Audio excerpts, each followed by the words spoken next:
how to boost your energy. 5 ways, not 6, not 4, 5 ways. But 5 ways to boost your energy. Yeah. Because we I thought like that, this. we're definitely entering into this season where, people are feeling that low energy. There's a change in the environment and people are needing to adapt to that. And some people are having a hard time with that. And again, the lack of sunlight is really a major player as well. And so we wanted to give you guys 5 ways to boost your energy naturally. So let's go. So step number 1 is physical activity. And so a great way to encourage yourself to get some energy is to move. And so a good walk around the block. And I mean, if you're like, well, I can't go outside at work, it's snowing outside, it's snowing. Well, you can do the same thing in the office or at home. Just walk a few feet and get your body moving. Moving boosts your metabolism, right? And so your metabolism is the way that you process energy in your body. And so if you're better able to break down and utilize that energy, then you'll have more nutrients to create better mood, more activity, and eventually more of that energy. And so you can do something called burst training. And Dr. Roach, you're perhaps familiar with burst training, where you work really almost at 100% capacity for 45 seconds, and then you rest for 90, and you repeat that for 20 minutes. And that's a process to get your heart rate up, increase your metabolism, and it helps to burn fat for the next 36 hours afterwards, which is really, really cool. Dr. Sometimes you practice, this burst training even at lunch, right? You had told me one day that you had gone for lunch for a run one day. Yeah. So one of the things on my elliptical, there's a program called Sprint 8, and Dr. Joe Mercola talked about this a while back, and how you can change your body in terms of, shifting it from needing glucose and actually burning fat. And this whole burst training actually allows your metabolism to change. And also what it does, it actually, his research was saying that you actually have secretion of more growth hormone. So the way I do it on the program on my elliptical, it's actually 30-90, not 45-90, but I mean, it's the same thing. So basically for 30 seconds, you're going all out on the elliptical. And, if you're doing 40 strides, I guess it would be a minute, you would double that. So you're going 80 strides a minute. And basically you're going all out. In the beginning, it really feels easy. You're like, this is nothing. But you do 8 cycles of it. So basically it works out with your warm up to be like 26 minutes. And by the 3rd or 4th time, it's starting to burn, and you're starting, your saliva is getting thick, and you're starting to gasp. And really, you get to a point where if somebody was working out right next to you, you probably could not have a conversation, because you're breathing fast and your heart rate is up. Usually on that one, I can get my heart rate up to 160. Like it's not an easy workout, but you can build up to it. So for example, if you went on a walk, you could, really, really brisk walk, or start a jog for 30 seconds and then go back to a regular walk for for 90 seconds. So you do the 30-90 or 45-90. Nobody's going to judge you and say, oh, you're not going hard enough. But if that's your start, right? And you can always expand on that from a sprint to a jog, or from a brisk walk to a regular walk. Whatever, how you decide to elevate or push yourself is totally up to you. But guys, if you don't use it, you lose it, right? And whatever doesn't move gets rust. And we see a lot of people in our clinic that the reason behind their manifestation of whatever they're coming in with is a lack of movement. Now, we talk about lack of movement in joints, but we can also talk about lack of movement, just physical activity alone. So, don't underestimate just having a walk around the block, whether you're utilizing, your lunch hour, or in the evening, or your morning hour of power. If you're going out to walk, I know my wife loves to do it in the morning. It's hard for me to do it in the morning when we're working, but I do actually like to work out in the morning during the weekends. So you find your balance, you do you, and silence the critics and the outside, noise, and do what you can handle so that it fits into your routine. You can find consistency in what you're doing. Absolutely. Great. I couldn't have said it better myself. So point number 1, a walk around the block to help boost your energy, boost your metabolism, and get you feeling better. So Power snooze. Power snooze. So this is also a sleeping habit slide as well, because without good and proper rest, you can't function and have the energy to make it through the day.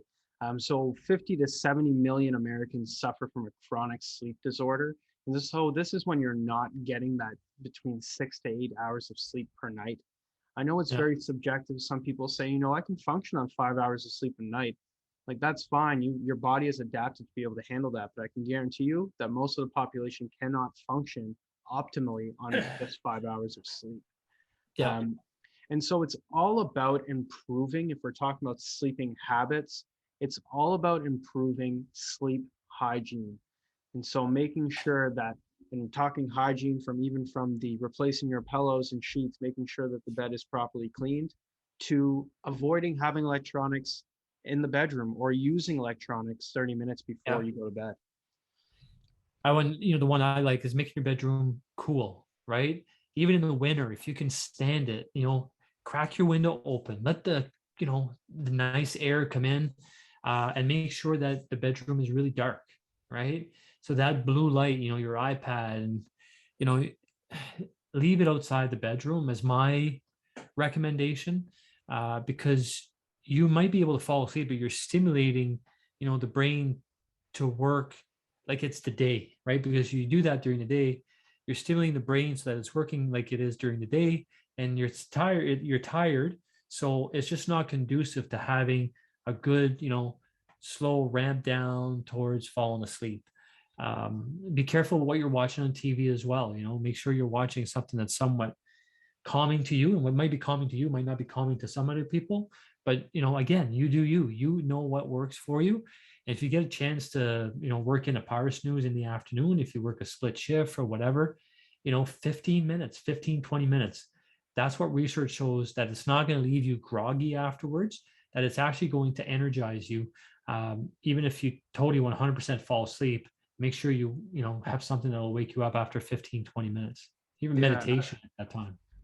yeah, absolutely. And I was going to say, I'm a big listener to the binaural beats, and I find that if I'm going to take a power snooze, a good 15-minute nap, I usually put some binaural beats, which is basically like white noise or um, Yep. rain falling in the background, just calming sounds. And I find that it allows you to get the most out of your sleep because you're almost in a meditative state. And so you're making the best of every single minute of that rest, and you're taking advantage of the full opportunity to rest your body. Yeah.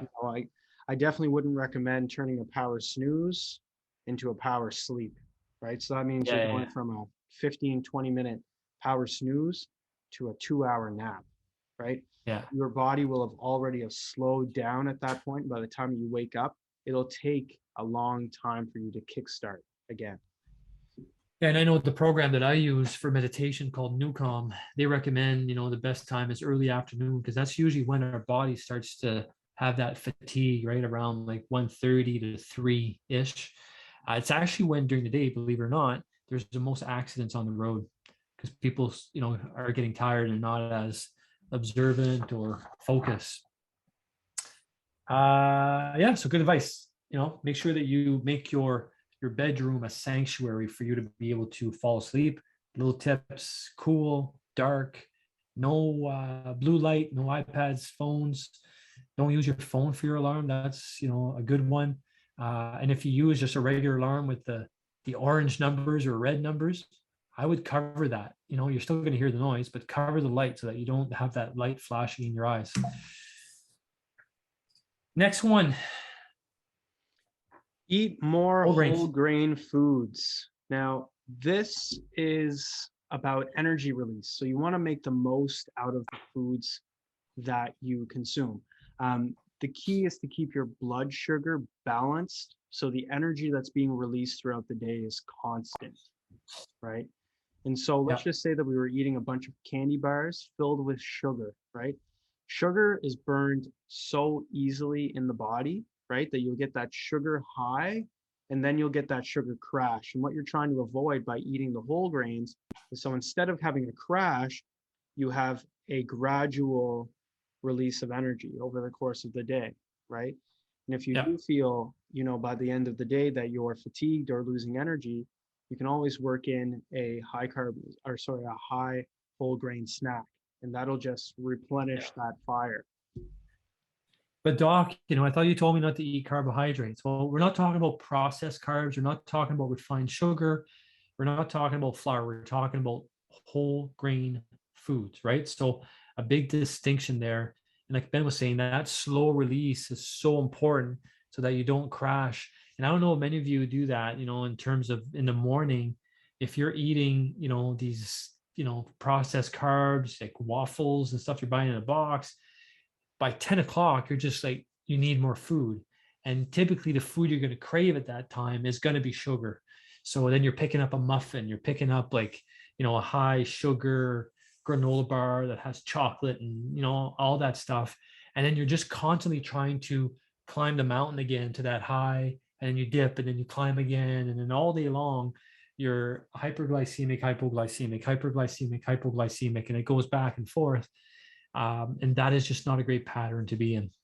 Yeah, and essentially that leads to that snacking problem, right? And so Yeah. people say, well, I had breakfast in the morning, but then I have a bunch of small snacks throughout the day because I just get hungry. Well, the idea is that you're probably consuming foods that are really high in sugar, that Yeah. get burnt easily, and where you feel good energy right for a second, maybe about 30 minutes, and then you're hungry again, right? And so a study published in the American Journal of Clinical Nutrition found that eating more whole grains helped increase the body's sensitivity to insulin, right? Allowing for that slow and steady release. And so it actually helps your body with the processing of that energy, Yeah. and being able to release that, so that you can make the best of the foods that you eat.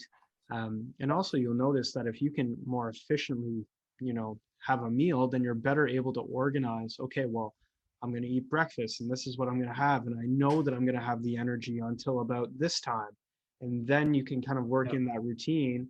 And that way you can actually get your weight under control as well. If you're in a weight loss type of regimen where you're not snacking throughout the day. Yeah. And if you guys remember the episode where we had Scott Water, which is called the intermittent, what's it called? The intermittent, Yeah, intermittent fasting, yeah, I'm not sure what the fasting for life, podcast was. fast for life. Fasting for life. Yes, that's what I wanted. So we were talking about intermittent fasting. That is a great way to balance your sugar, and all you're doing is you're restricting your window, right? So if you just kind of reiterate what that was, is that there's many different ways of fasting, intermittently fasting. You can pick your window, but for me, my last meal is going to be around 7 o'clock. When I'm working a full day. So what I do is I fast from 7 to 7. Most of those hours are spent sleeping. And then I make my first meal at around 11, 12. If I'm snacking 11 or if I'm making a meal at 12, regardless, it's going to be 11 and 12. So what I've done essentially is fasted for 7 to 12 was 12, 8, 9, 10, 11, 12 plus 4 is 16 hours. So what I'm doing is an 8, 16 or 16, 8 eating window. And then during that time frame, I'm eating healthy foods, usually making lunch my bigger meal and dinner my smaller meal. So that's a great way of basically deleting your body of the sugar, forcing your body to go into fat metabolism or fat burning. And, typically we don't run out of sugar because we're eating sugar all the time. For those of you who aren't aware that there's something else that you can do and, you're not watching, basically your body will choose sugar anytime there is sugar over fat because it's easier to burn. So if you void it of sugar for a period of 16 hours, it's forced to go into fat storage to burn to give you energy. And I don't know about you, but in the new year, I don't think anybody would raise their hand if I was to ask how many of you want to store more fat. Nobody would lift their hands because you don't want to store more fat. You want to burn the fat. And the way to do that is to deprive your body of that sugar for a certain amount of time. Great. All right. The next one, supplements. Tell Yeah. me So about B12. yeah, so boosting energy naturally with supplements. And so we have a few different supplements that we recommend to help boost your energy throughout the day. And this is your cellular energy production. And so you guys can go back and check out our previous Hump Day conversations with Dr. Brian Raid from East Coast Naturopathic Clinic, where we talk about cellular energy, cellular metabolism, and boosting overall energy for the body. So vitamin B12, so you guys can write this one down, plays a huge role in energy production in the body. It's a cofactor for many processes in the body and production of things like creatine and cell membranes. And so making sure that your cell membranes are nice and thick and juicy. When you don't have enough of this B12, that's when you feel fatigued. And so bottom line, the B12, super important for the production of energy in the body. There's actually an anemia associated with B12. I don't know if you guys are familiar, but when you're anemic, obviously you are not going to have the energy that you're supposed to have. So there's an anemia associated with B12 called pernicious anemia. So definitely B12 plays a huge role in your energy level, and just your Ben was saying, in terms of the cellular aspects, B12 is huge. A lot of times people can do supplementation just orally. Like we have a liquid B12 that you can just take, just like our vitamin D, which is liquid. Sometimes people's B12 levels are so low that they'll actually get an injection at a naturopath or through the medical field as well. So definitely, something that if you're chronically low energy, that you might want to have checked. You can actually test your B12 levels as well. Next one is iron. Yeah, iron. So iron's necessary for the transport of oxygen in the body. And so for those of you who are anemic, you would know about being low in iron and how it has an effect on your energy levels throughout the day. Extreme fatigue can result from a lack of iron. So ensure that you're incorporating a variety of iron-rich foods in your diet. These include like red meat, chicken, turkey, and seafood. They're all great sources of iron. And so the lab test can help you determine if you're lacking iron. And so if you suspect that you're being fatigued, you can always ask for that in a panel, and they'll be able to come back and determine if that level is low, and you can start supplementation almost right away. Yeah. So for most people, actually, and most people, and now everybody is fairly fatigued these days because of the lack of sunlight.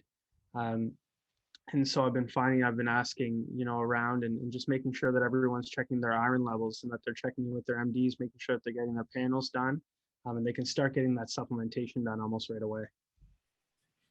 Yeah, and the next one is 25D cholecalciferol, also known as vitamin D, right? And you can have that checked in lab work as well. Now, again, as Dr. Reid said, a lot of the medical parameters that says this is normal, this is abnormal, are fairly wide parameters. When you do functional testing through a naturopath, they're going to be a little thinner, which means that, the acceptable value when it comes to functional nutrition is far thinner, meaning if it's a little high, it's a little high.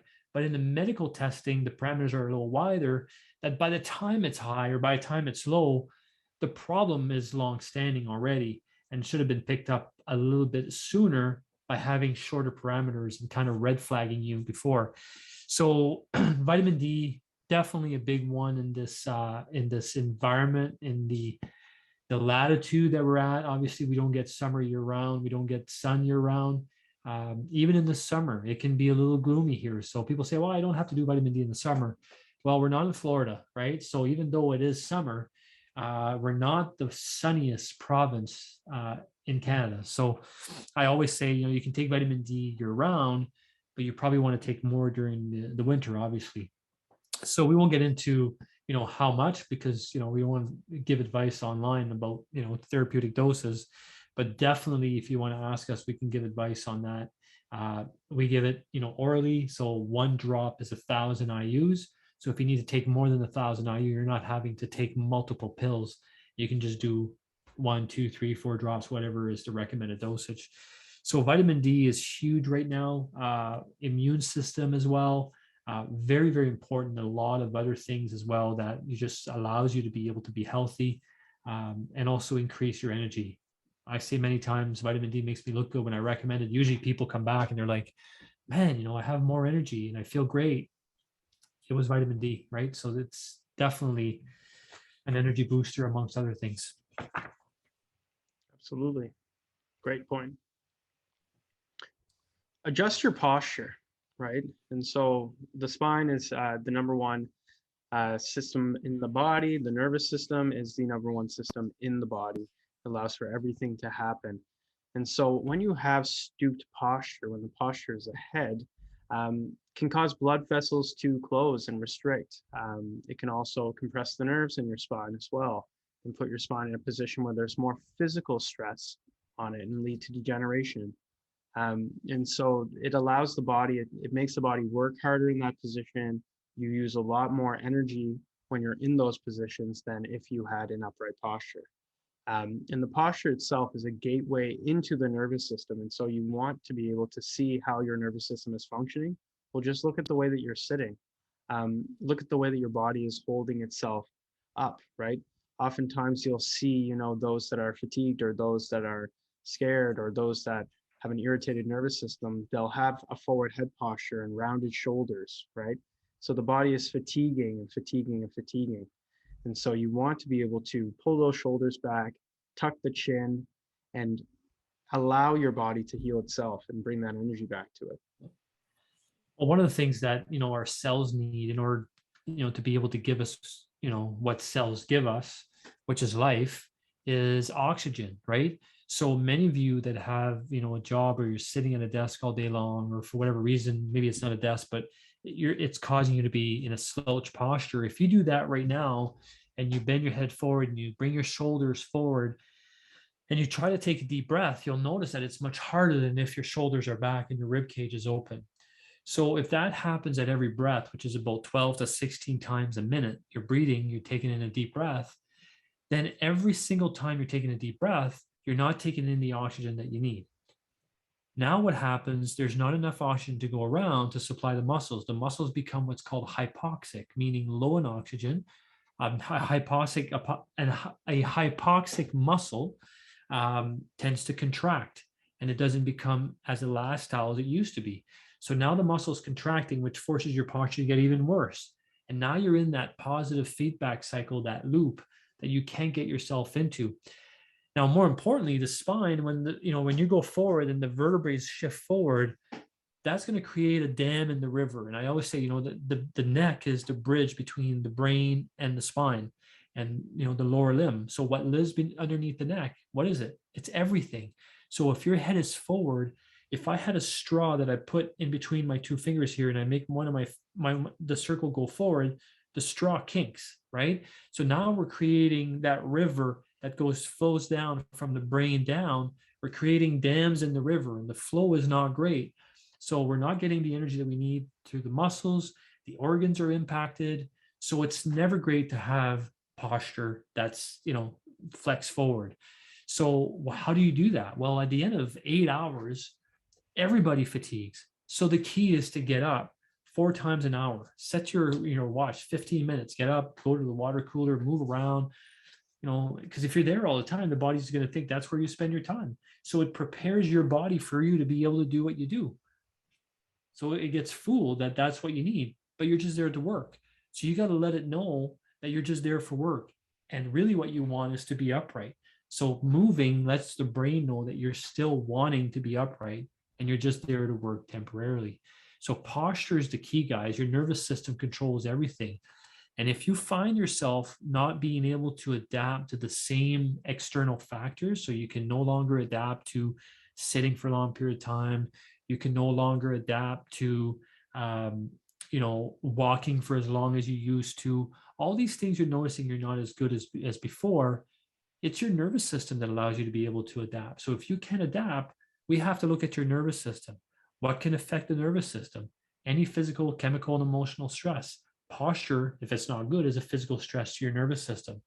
So it's also linked to a much broader, broader thing in terms of what can be caused by your nervous system not being healthy. But one of the main things we're talking about tonight is your energy. If you're slouched, your energy is going to tank. And you add carbohydrates that aren't good for you, lack of hydration, supplementation is not good, man, you're heading down a slippery slope. Absolutely. Absolutely. And so those who suffer from poor posture have poor energy levels, and that's what they're finding in the studies, an association between posture, energy, and motivation, and the way that people are feeling. And so those are our 5 tips tonight for boosting energy level. And just as a summary, take a walk around the block, get your body moving to boost that metabolism. Sleeping habits and power snoozes. Make sure that you have good sleep hygiene at night. Eat more whole grain food so you can release your energy slowly throughout the day instead of burning through sugars all day long. Boost energy naturally with supplements. We talked about B12, iron, and vitamin D. The Power 3, and adjust your spine. Keep your spine moving. Keep yourself having Drop a the nice, mic. healthy posture. Now, we have I love one it. last exciting thing to talk about tonight before we let you guys go for another week. And so, Dr. Roach, do you want to introduce Yeah. tonight's exciting news? So one of the things that we thrive on or thrive for on at Roach Chiropractic Center is our vision to help our community. So in the last 16 years, not only have we helped over 15,000 patients in HRM, always helped our community, and we've raised over 10, I believe, probably closer to $15,000 for local charities through some of the things that we've done, charity golf tournaments and fundraising campaigns in the clinic. And one of the things that we decided to do this year for December was called the Gift of Health. So the way that it works is anybody who comes into our clinic, whether they're referred or it doesn't really matter, what we're doing is that we're taking them on as a new patient. And what we're doing is we're donating $25 of the examination fee to a local charity. Now we're going to decide soon what charity we're going to do. But that way, two people benefit. You guys benefit from coming into the clinic as a new patient, whoever you would refer. And then we turn around and help out somebody. We're going to try to help out, something to do with Christmas and helping families at Christmas, because not everybody gets to celebrate Christmas as we know it. If we're, fortunate enough to celebrate Christmas the way it should be celebrated and have fun and, have an abundance of everything. Obviously, not everybody has the capacity to do that. So we want to help somebody in that regards and make it more Christmas oriented than just, Cancer Society or something like that. So again, anybody who's referred to our clinic, we will turn around and do that.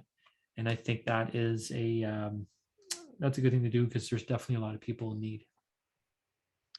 Yeah, and for sure, and definitely get more people in. It would be a great opportunity to get some friends and family in the clinic as well that have been waiting to have an assessment done by a chiropractor or waiting to see a chiropractor. This is a great opportunity to come in for your assessment and also give back to the community at the exact same time. And so we're still thinking about the charities that we do want to make our charitable donation to. But when we do come out with that, we will surely let everybody know. But that's what we're doing right now up until the new year, I believe. It'll be up till Christmas, I believe. We'll do it till Christmas. Yeah. And typically our new patient exam fee is $85. It'll be 37, and of that 37, 25 will go to that charity. So, if you guys have, good ideas for that charity, drop it in the comments section. We'd love to know what your thoughts are. And then we've kind of engaged the staff to think about a charity as well. But we want to make it, kid, family oriented that are struggling, that are needy during Christmas time. Maybe we can put a smile on their faces. That would be great. Okay. Yeah. So that was a big news. So we're going to do that till December 25th. And it's a win-win for whoever's coming in and also the person in need. I'm so excited about that. I'm super, I like that. Yeah, I'm very hyped up, very excited about being able to do this. So anyone, if you guys know people want to come in and have an assessment done, send them in. It's for a good cause. You'll get your spine checked. The gift of health is a beautiful thing. So take advantage. Yeah. And I always say, those people that come in, get their lives changed through chiropractic care. I mean, they'll forever be grateful for you, telling them about this and you helping them out, because many of you have a story to share about chiropractic care that's probably amazing. And keeping that story to yourself does nobody a favor, because there's probably somebody that right now that you're thinking about that would be able to be helped with chiropractic care. So we thank you so much for being there. If you enjoyed our episode tonight, make sure you give us a few thumbs up. More importantly, share the episode to your Facebook group or circle. That would be greatly appreciated as well. Keep in mind, tomorrow morning episode goes live on YouTube, And we also post the edited version as well as little snippets along the way. So we will see you next week. We're going to do this again on Wednesday. Still trying to find the right fit for our next invited guest, but we will come up with something. Not sure if it'll be before Christmas or we'll wait till the new year, but nonetheless, we'll have somebody soon. Okay. Closing thoughts, my friend? Just the 5 ways to boost your energy, guys. Refer back to the 5 things. You guys are doing great. We're halfway through the week. We just made it over the hump. Here we are Thursday, tomorrow, and the close to another great week. And so keep doing it. You guys are doing great. We're proud of you. And thanks again for tuning in to this week's Hump Day Conversation. Take care, guys. And to all of you out there, make sure you pace yourself. Don't get too enthralled with, the hamster wheel. Pace yourself, do a little bit at a time, and Christmas will be here in no time, and you'll be okay. Everything's going to be okay. Have a great night. We'll see you next week. Bye-bye. What's up, guys? Listen, if you like this episode, you'll probably like the other ones. Chances are pretty good, so here's what you need to do. You need to like us and follow us on Facebook. Following means you get notified when these two guys are live. Next, family, friends. You need to share these episodes because you never know. You might help them because they need this information as well. And guys, if you ever miss an episode, make sure you subscribe to us on YouTube. That way you can watch the episode over and over and over again. Guys, we love you and appreciate you. Take care.